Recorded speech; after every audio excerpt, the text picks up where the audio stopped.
Habibika khairil khalqi kullihim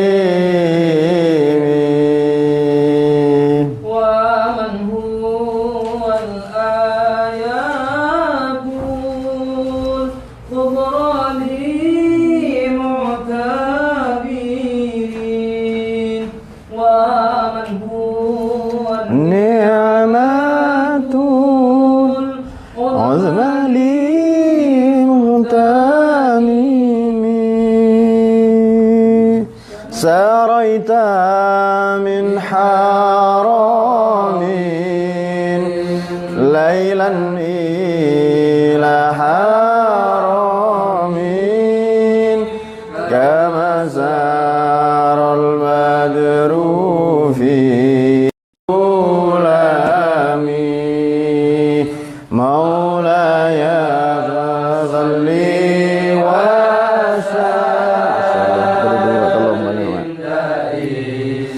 man abada ala habibika khair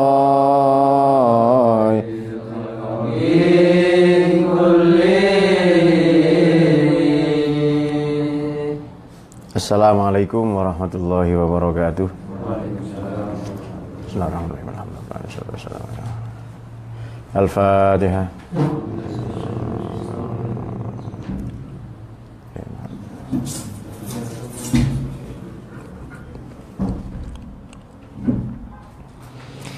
Bismillahirrahmanirrahim. Alhamdulillahirabbil alamin. Shalatu wassalamu ala sayyidil anbiya wal mursalin imamil muttaqin amma ba'd.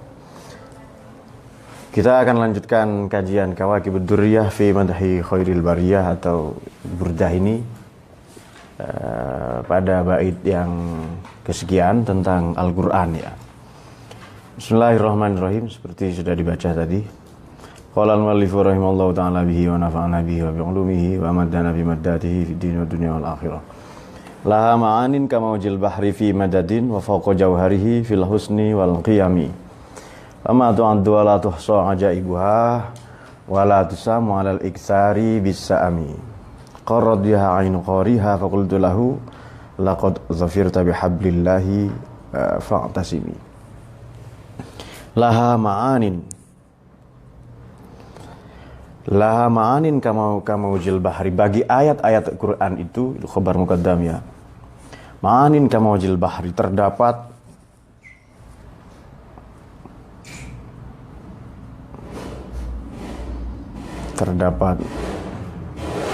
ma'anin,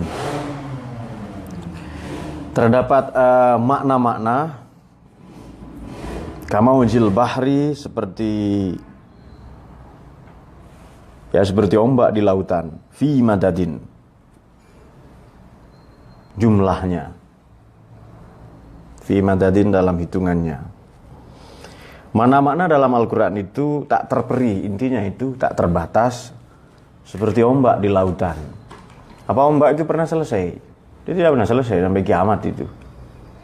Jadi begitu satu ombak datang menerpa tepian pantai, batu karang, ombak yang lain akan datang, terus begitu gelombang itu. Jadi bagi Al-Quran, ayat-ayat Quran itu ma'anin kamaujil bahri, terdapat gelombang makna yang susul-menyusul datang bagaikan ombak itu ya, banyak sekali. Kamaujil bahri fi madadin wa fawqa jawhari fil husni wal qiyami. Dan wa fawqa jawharihi, keindahan nilai-nilainya, fil husni wal qiyami,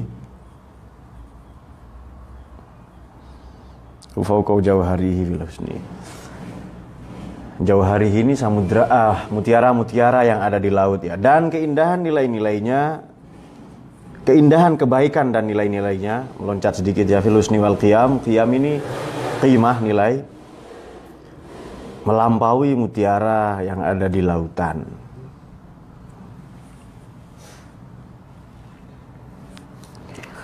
Maksudnya apa? Inna hadzal ayati ma'aniha katsiratun kamaujil bahri madada. Itu maksudnya adalah katsirun min husniha fawqa husni jawharihil mustakhraj minal bahr. kalau mau kita ungkap, memang kelihatannya sepele ya sekedar teks saja, sekedar tulisan saja. Tapi pada masing-masing ayat, pada setiap ayat bisa ada 1000 makna. Pada satu makna ada 1000 pengertian. Pada satu pengertian itu ada 1000 pengetahuan. Pada satu pengetahuan saja ia melahirkan 1000 peradaban, bahkan tak terhingga nanti itu. Misalnya, kalau kita ingin mendiskusikan ayat Iqra bismi rabbikal ladzi khalaqal insana min 'alaqin iqra wa rabbukal akramul ladzi 'allama bil qalami 'allamal insana ma lam ya'lam. Iqra saja ini sudah tidak selesai ini kita sampai habis umur kita itu ya. Lalu Al-Busiri berbicara pada konteks Al-Hasan, Al-Husn dan Al-Qiyam, pada kebaikan dan qimah, kebaikan dan nilai-nilainya. Pada pertemuan yang lalu keindahan bahasa, sekarang kita berbicara tentang Al-Husnu dan Al-Qimatu.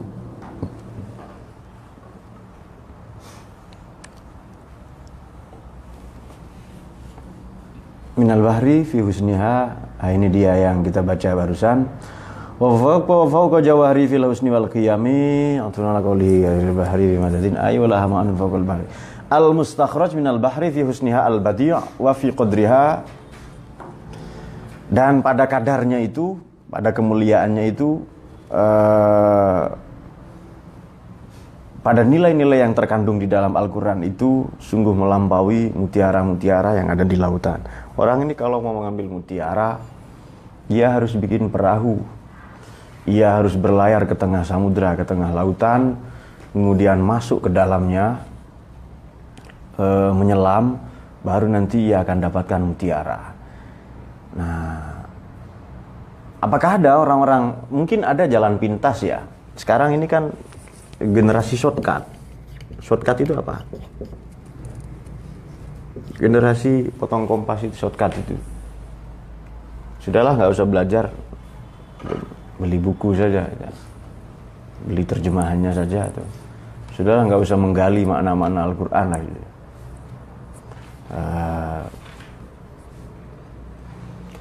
Jadi pendek kata begini, untuk menemukan Anda harus mencari. Untuk sampai Anda harus menempuh perjalanan. Menemukan dan sampai, mencari dan menempuh perjalanan untuk melayari lautan makna itu, menyelami fase-fase pemahaman atau makna-makna Al-Quran, itu tidak bisa instan. Tidak bisa hanya dengan modal terjemahan, depat pula misalnya, lalu Anda ceramah misalnya.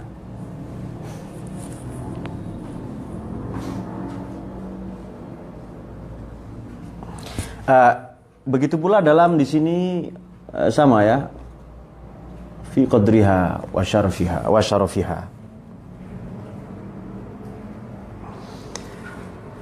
Di manakah al-husn itu kebaikannya, kemudian di manakah qimah, lalu syaraf ya, qimah tadi. Mari kita uji ini, di manakah nilai-nilainya Al-Quran itu. Untuk menguji ini secara gampang, 3 hal ini misalnya. Quran ini diperuntukkan bagi manusia. Di manakah kemuliaan Quran itu? Di manakah kebaikannya? Di manakah nilai-nilainya? Ada orang beranggapan bahwa Quran ini sumber hukum, katanya. Itu benar, itu betul ya. Tetapi kita bisa mendekatinya sebagai sumber pengetahuan. Dan ini lebih, menurut saya lebih pas daripada sekedar dimaknai hukum lah, dimaknai sumber hukum. Ya bolehlah itu sumber kebenaran. Tetapi kita bisa mendekatinya dengan lebih proporsional, Quran sebagai sumber pengetahuan. Pada saat yang sama, tentu ia akan mengantarkan seseorang atau pembacanya menjadi bijaksana. Mengujinya begini. Manusia ini terlempar ke bumi, kata seorang filosof ya, dan lalu ia menghadapi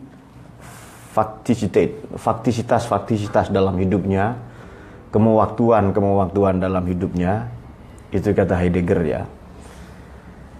Tugasnya adalah ia menemukan yang ada, ia menemukan makna. Salah satu fase paling penting dalam hidup adalah ya kita ini menemukan makna hidup kita ini untuk apa. Jadi ketika Firman ini bertanya, saya hidup ini untuk ngapain? Dia masukkan tangannya ke dalam sarungnya, ini untuk apa ini benda-benda di dalam ini? Ya. Ketika Anda menyadari hal itu, mulailah fase hidup itu lebih bermakna. Nah, merefleksikan itu, hal-hal seperti itu, melakukan perjalanan ke dalam diri, tadabbur bin nafas atau inner journey semacam itu adalah fase yang harus kita tempuh untuk memahami Al-Quran. Mari kita klasifikasi manusia menjadi misalnya baik buruk.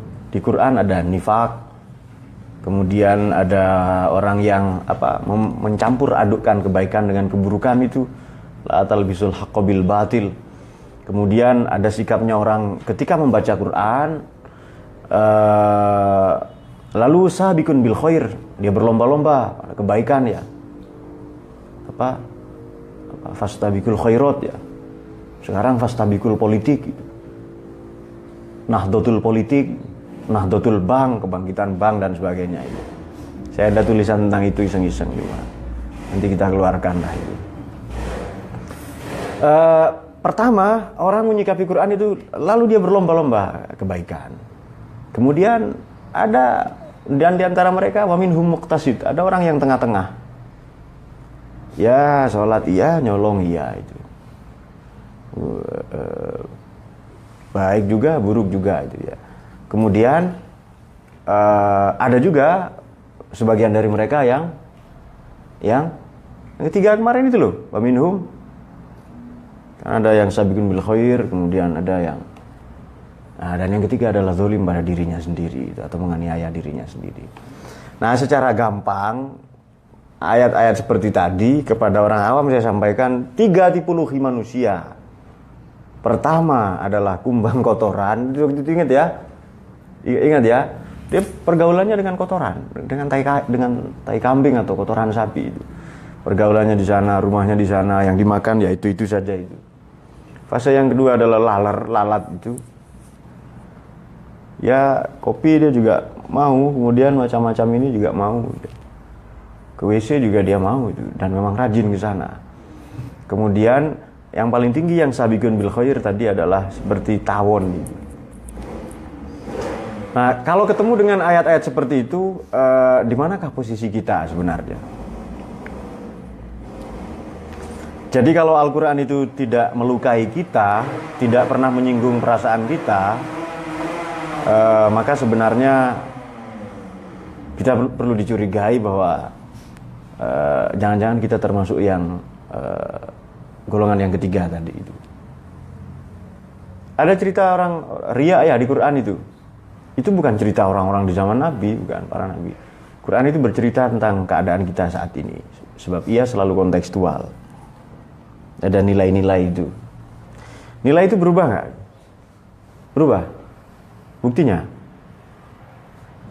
Tidak, baik buruk sampai kiamat tetap begitu. Betul ya? Berubah kan baik buruk itu? Yang berubah bungkusnya. Ini baik, ini buruk, ini indah. Tidak berubah nilai itu. Abadi itu ya. Jadi laha ma'anin yang tadi itu fil husni wal qiyami, kemuliaannya Bakau jauhari fil husni wal qiyami itu. Nilai-nilainya, kemuliaannya, kemudian kebaikannya dan kandungan-kandungan maknanya itu. Baik berubah nggak itu? Tidak. Baik tetap baik. Sabar itu nilai ya. Ya sudah begitu-begitu aja sabar itu. Hanya mungkin spektrumnya, ruang-ruangnya, keadaannya, pola-pola yang kita hadapi itu mungkin berbeda-beda. Tetapi ya sabar ya begitu. Yang berubah itu apa? Kalau belajar nahu yang berubah itu apa? Ya fi'il yang berubah. Kalimat huruf itu tidak berubah. Ya huruf nilai itu. Kapan kita tahu sabar itu kapan? Ya kalau sabar itu nempel pada pekerjaan. Huruf jar misalnya min, dari artinya. Ngerti kita kejar itu ya, nggak ngerti. Harus kita tambahkan isim di situ. Dari sekolah misalnya. Dari Ummul Mayyabi, dari Bunda Miyabi misalnya. Baru Margono ngerti gitu ya. Kalau dari saya nggak ngerti. Begitu pula. Nah, nilai ini harus kita install dalam kehidupan sehari-hari. Tidak ada yang berubah di situ. Nah, kadang Quran ini menceritakan tentang orang riya, idza qamu ila sholati qamu kusala yuraunan nas. Kalau orang itu, kalau mereka berdiri untuk sholat, qamu kusala, mereka sebenarnya malas, yuraunan nas, ingin dilihat orang-orang. Pada saat yang sama kita harus merasa ayat itu tentang kita. Kita harus gampang tersinggung dengan Quran itu.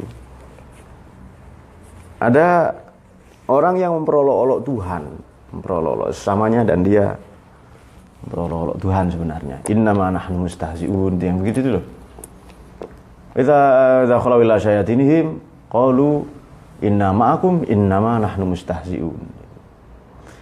Orang-orang munafik itu kalau ketemu orang beriman, wa idza laqul ladzina qalu wa idza laqul ladzina, kalau mereka laku bertemu, allazi wa idza laqul ladzina qalu amanna.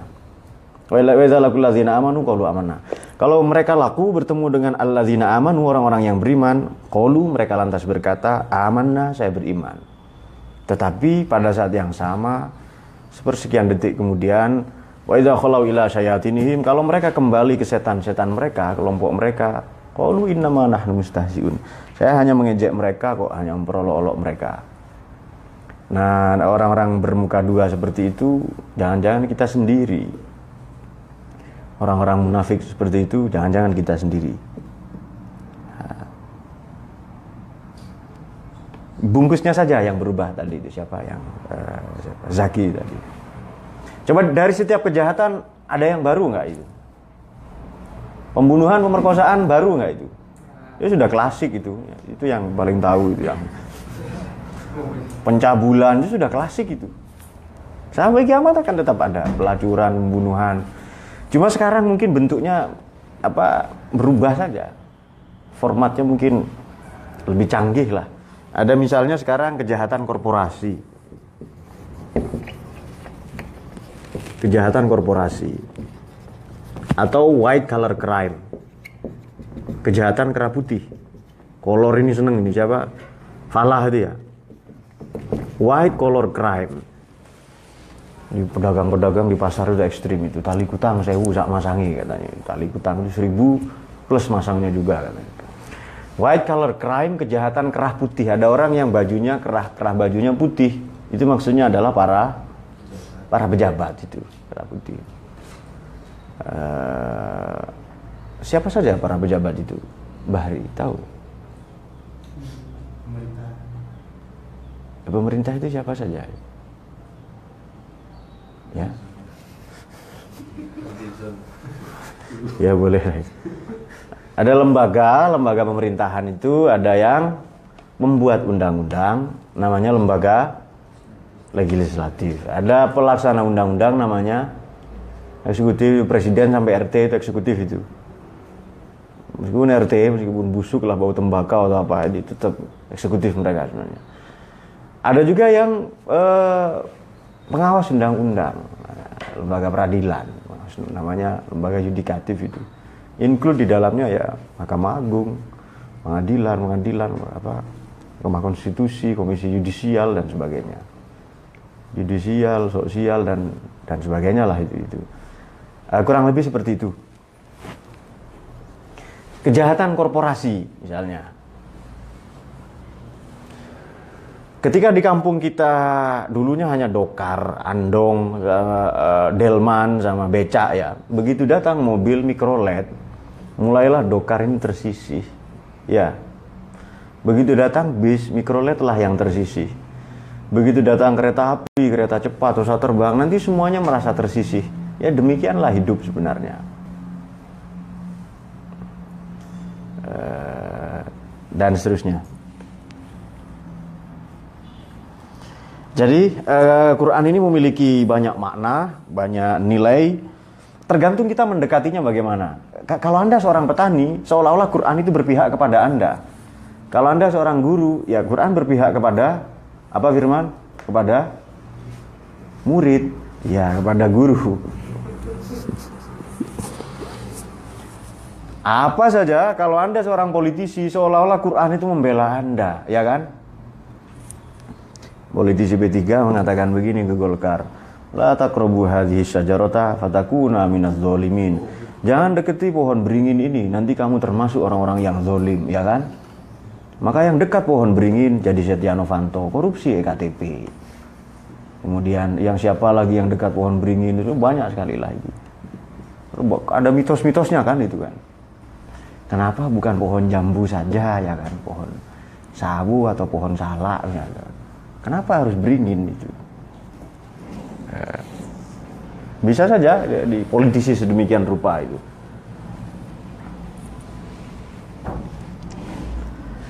Dan banyak lagi lah itu. Jadi kalau Anda bisa gunakan Quran ini sebagai senjata, sebagai apa saja itu tergantung pendekatan-pendekatan kita. Jadi Quran ini bisa membela kita, bisa mencemooh kita, tetapi yang paling penting adalah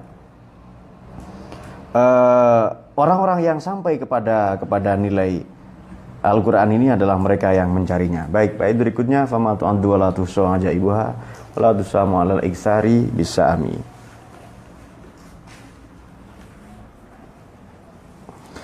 Fama tu'addu, maka tak terhitung,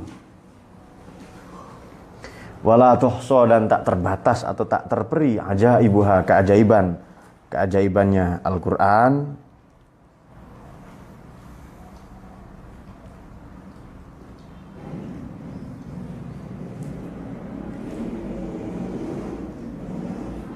Tak terhitung, tak terperi keajaibannya Quran ini.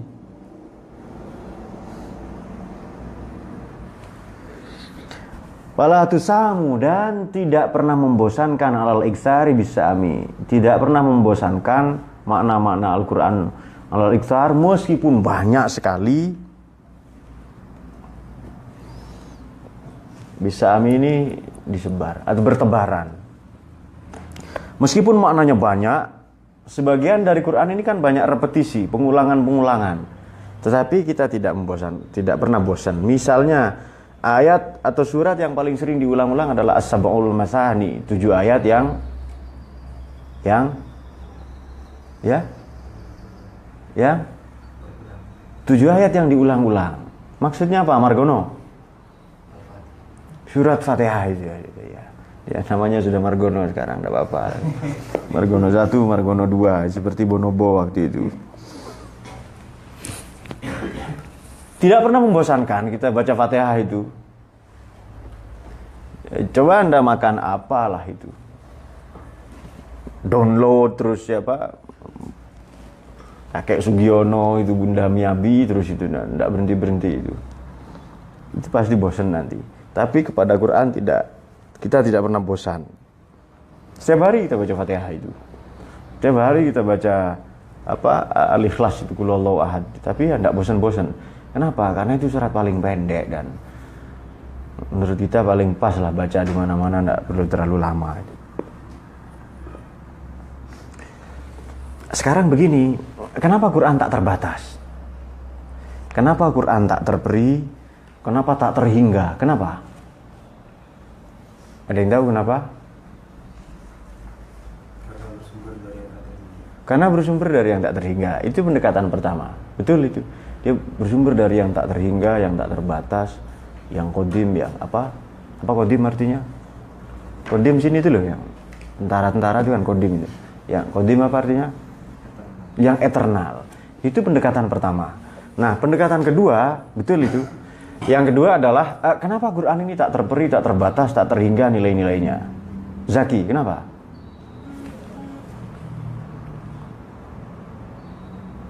Karena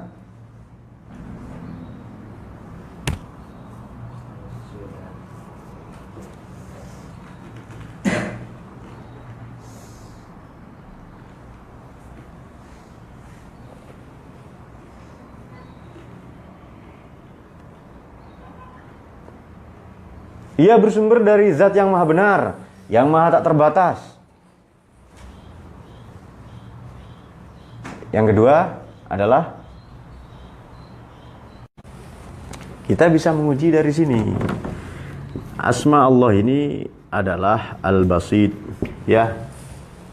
Kemudian Al-Qabid.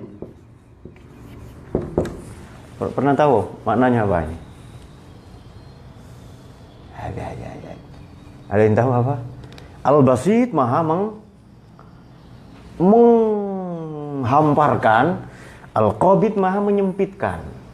Coba hidup sampean itu antara dua itu saja, itu hidup kalian itu. Antara jembar dengan cupet, itu bahasa Jawanya itu. Antara luas dengan sempit, sudah itu saja. Oh, sekarang saya pinter, berarti jembar, luas. Sekarang saya banyak uang, itu jembar. Saya sekarang dicintai orang, berarti di sini. Berarti hidupmu berada di antara al-bastu wal qabdu. Hidup kita berada di antara ini. Kalau enggak ini, ya ini saja. Oh, sekarang saya dicaci maki orang, ditagih hutang, diburu misalnya. Ya di sini berarti al-qabdu.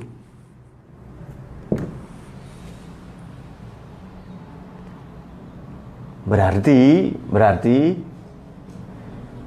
Quran bisa kita dekati sebagai, kenapa dia tak terbatas? Karena dinamis, fleksibel, itu juga sama. Pendekatan yang, kalau tadi kan pendekatan langsung ke ujungnya itu, dia bersumber dari yang maha benar, yang maha tak terbatas itu. Bolehlah itu. Karena itu ya prinsip yang pertama tadi. Din Margono belum kepikiran ke sana karena sesuai isi otaknya itu ya enggak apa-apa, bertahap itu. Nah, manusia bisa, kita bisa mendekati ini.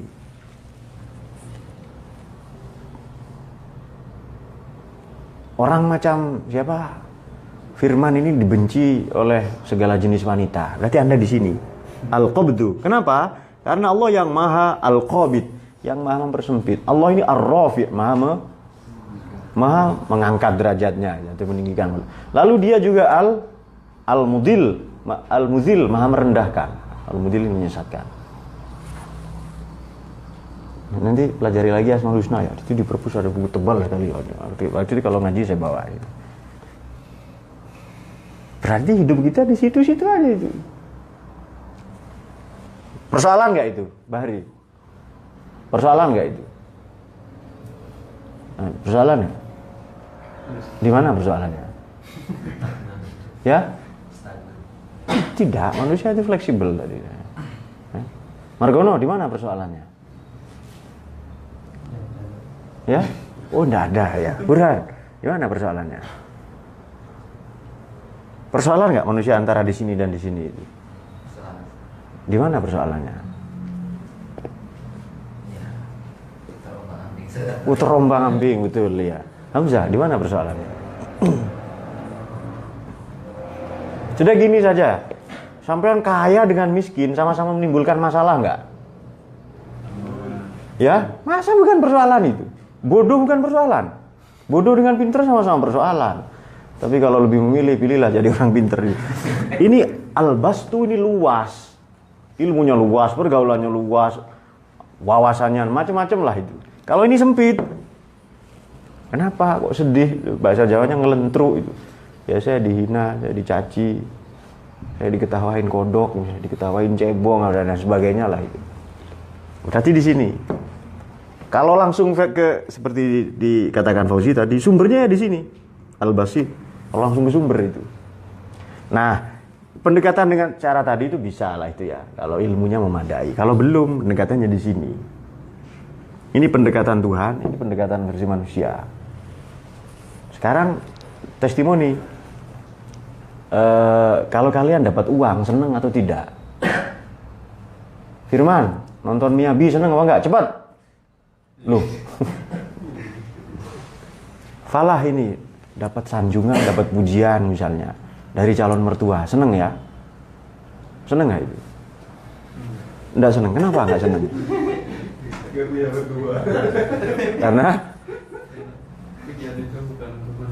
Karena pujian bukan untuk manusia. Ya bolehlah itu. Kalian seneng nggak dipuji itu? Ya, seneng ya? Ada yang nggak seneng dipuji itu? Manusia ini fotokopinya Allah ini. Jadi kalau Pak saya nggak senang dipuji, dia membohongi dirinya sendiri. Nabi itu loh senang dipuji, masa kita nggak senang? Nah, pada diri manusia ini ada unsur-unsur ketuhanan, pasti senang kita dipuji itu. Begitu pula diejek, sampean dikasih hadiah, ini hadiah ya misalnya. Hadiah apa namanya, semangka, tapi dibungkus pakai sempak bolong, sempak yang berlubang-lubang, habis digerogoti tikus atau apa. Ya itu Anda merasa direndahkan, merasa dihina itu. Kalau kita merasa dihina, merasa tertekan, berarti kita menghadapi situasi al-qabdu. Kenapa? Ya pada hakikatnya ya Allah yang al-qabid, yang maha mempersempit segala hal. Adalah memang pujian dari manusia dan untuk manusia. Masa kalau kita lihat orang pinter, kamu bodoh, ya pasti kita pinter dia itu. Kalau ketemu cantik ya siapa yang macam lagu semalam itu, yang jatuh ke tukang becak itu loh. Aduh, siapa namanya yang lagi cantik katanya ya. Ya itulah pokoknya ketemu siapa, ya pasti kita katakan cantik itu. Itu spontan itu, kita beri nilai. Nah, kalau kita sedang di sini dan kita berada di sini, dua-duanya problem, baik kaya maupun miskin persoalan. Al-bastu ini luas, al-qabdu sempit. Kaya, pinter, dihormati orang, itu problem juga, fitnah juga sebenarnya. Jadi tadi ada yang katakan enggak, bukan masalah itu. Ya enggak apa-apa. Masa kita salahkan, ya sudahlah. Sampai di situ ya di situ, enggak apa-apa. Sebenarnya penting nggak ini? Penting ya? Penting ya, tapi ada yang lebih penting, yakni cara menyikapinya. Nah itu dia, masalah itu penting, tapi yang jauh lebih penting adalah cara menyikapinya. Cara menyikapinya, ya Quran sudah katakan itu. Likaila ta'saw ala ma fa'atakum wa la tafrahu bima atakum. Ada di surat? Ada di surat? Ada di surat Al-Hadid itu. Agar engkau tidak putus asa dengan kegagalan dan tidak bangga dengan pencapaian. Seolah-olah kita merasa kalau di sini gagal. Maka ayat Quran itu bunyinya likaila ta'saw, agar engkau tidak putus asa. Likaila ta'saw ala ma fatakum, ala ma fatakum wala tafrahu, dan tidak bangga, tidak merasa ini bima atakum. Kita tidak bangga dengan pencapaian ini, juga tidak putus asa dengan kegagalan. Ini teknik, metode untuk menyikapinya. Hidup kita hidup al-bastu bainal basti wal qabdi, itu saja. Antara itu saja. Tidak pergi-pergi dari itu sebenarnya. Apa? Ini surat Al-Hadid ayat agak ke belakang. Likaila ta'saw ala ma fatakum la tafrahu bima atakum wallahu la yuhibbu ya. Bilang tadi. Mungkin ayat ya hampir ke belakang lah itu.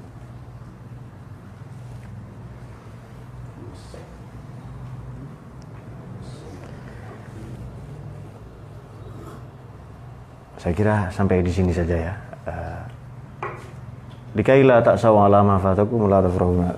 Jadi Quran ini mengapa dikatakan tak terperi, tak terhingga? Karena sumbernya adalah apa firman tadi? Sumbernya adalah Difan, sumbernya adalah berasal dari zat yang tak terbatas, yang tak terhingga, yang qadim, yang eternal. Itu pendekatan pertama. Berarti pendekatan yang tadi dikatakan Fauzi itu di sini. Pendekatan kedua ini pendekatan secara manusia. Ya kita bainal basti wal qabdi. Kita ini kalau ndak jembar ya sempit itu saja. Kalau nggak luas sedang sempit kita itu. Kenapa orang bodoh ini temperamen, cepat marah? Dia sempit, ndak punya wawasan itu.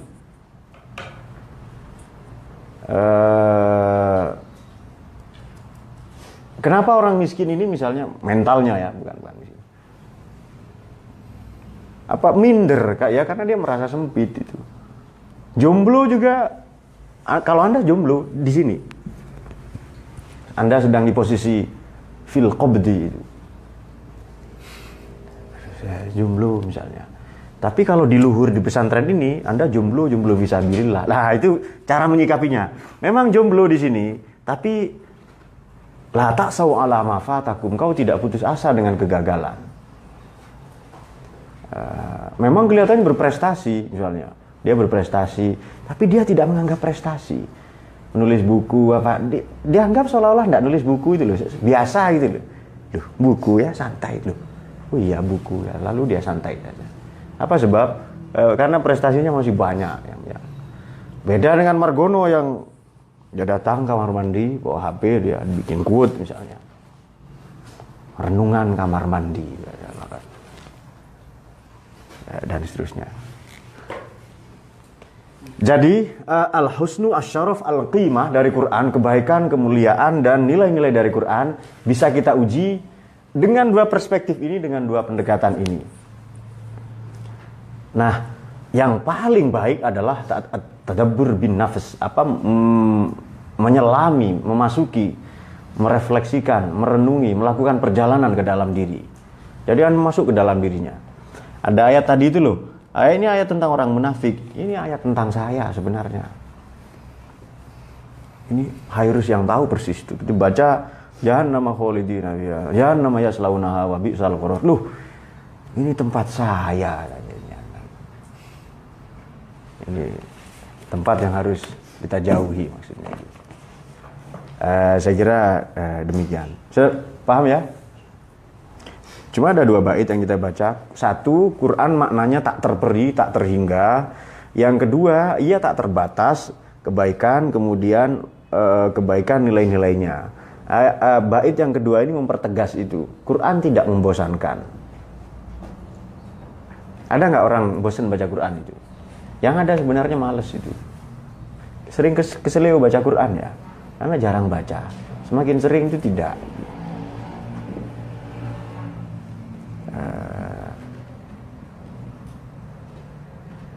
Kapan-kapan kita akan cerita nilai-nilai Quran ini lebih luas. Ya, apapun itu bisa kita kategorisasi. Kalau dengan dua ini ada nilai ketuhanan dan kemanusiaan.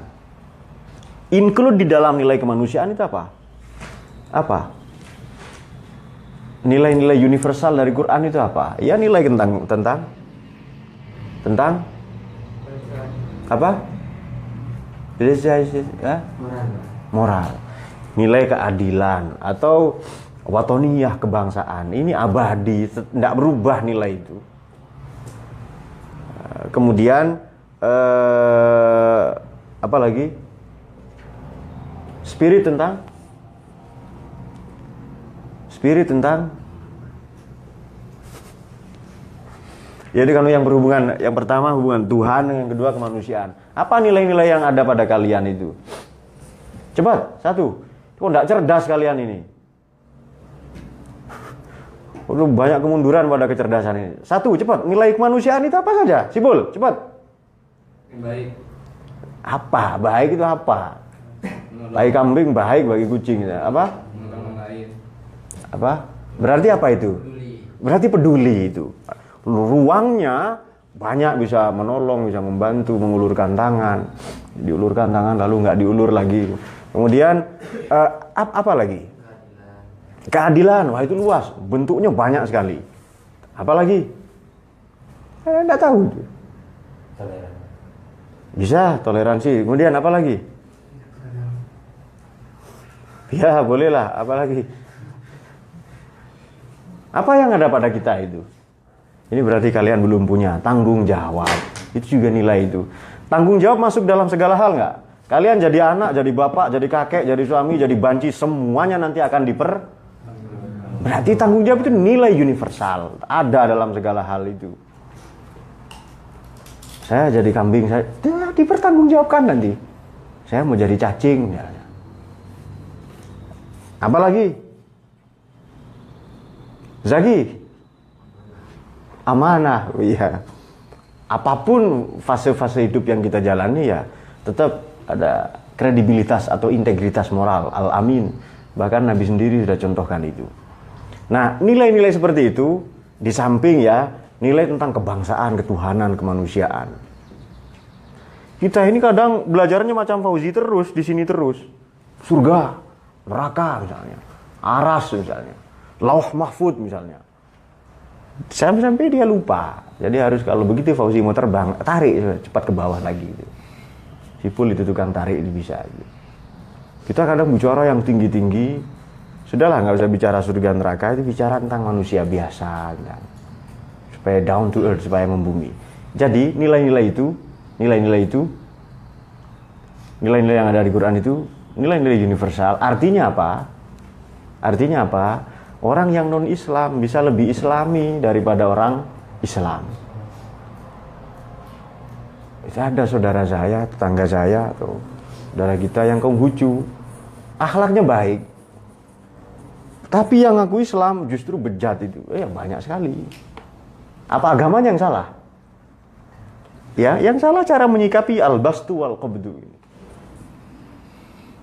Cara menyikapi itu saja sebenarnya. Orang-orang yang sempit nanti berpandangan, ya itu loh orang Islam itu begitu. Ya itulah Islam. Lalu dia pukul rata seolah-olah Islam semuanya begitu. Padahal tidak. Saya paham ya. Jadi hidup kita di sini. Pendekatan tadi, jadi ini nomor 1 ya. Yang benar ini nomor 1. Baru yang kedua seperti dikatakan Fauzi tadi itu. Ya kita pakai pendekatan manusia dulu, baru ke Tuhan nanti. Itu yang benar. Apa sebab? Karena nalarnya begitu. Kalau langsung ke Tuhan tadi, bolehlah kalau ilmunya sudah memadai. Tapi kalau tidak, ini berbahaya. Ya, saya melarat ini ya karena Tuhan. Kenapa saya di sini? Karena dia Al-Qabid itu. Nah, ini agak berbahaya untuk orang awam. Seharusnya kalau Anda di sini sikapnya bagaimana? Jangan langsung ke sini dong. Kalau sempit ya cari yang luas itu. Buka pintu, buka jendela, nanti udara masuk, angin masuk itu. Anda merasa santai, merasa tenang. Juga ngaji seperti ini, kalau Anda tidak mengerti apa yang saya sampaikan, Anda di sini. Pindah ke sini, paham nanti itu. Kayak macam Firman, macam Zaki, ini kan pikirannya kemana-mana kan.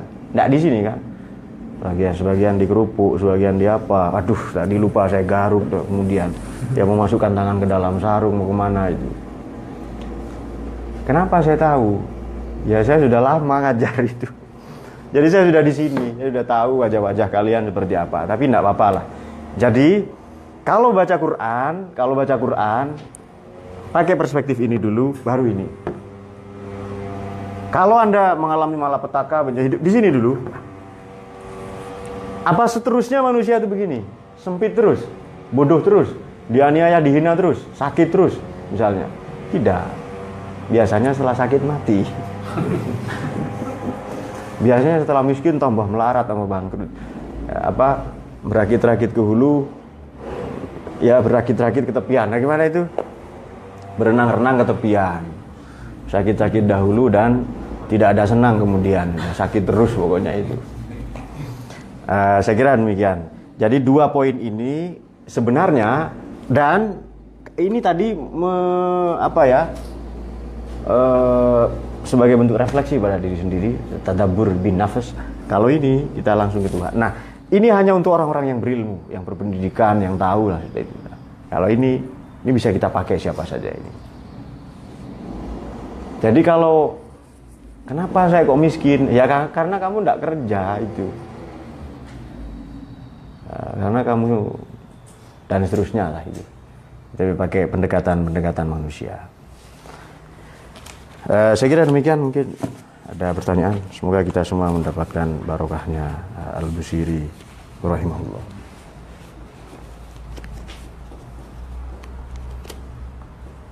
Kalau ada yang mau ditanya silakan. Kalau tidak ada kita sudahi.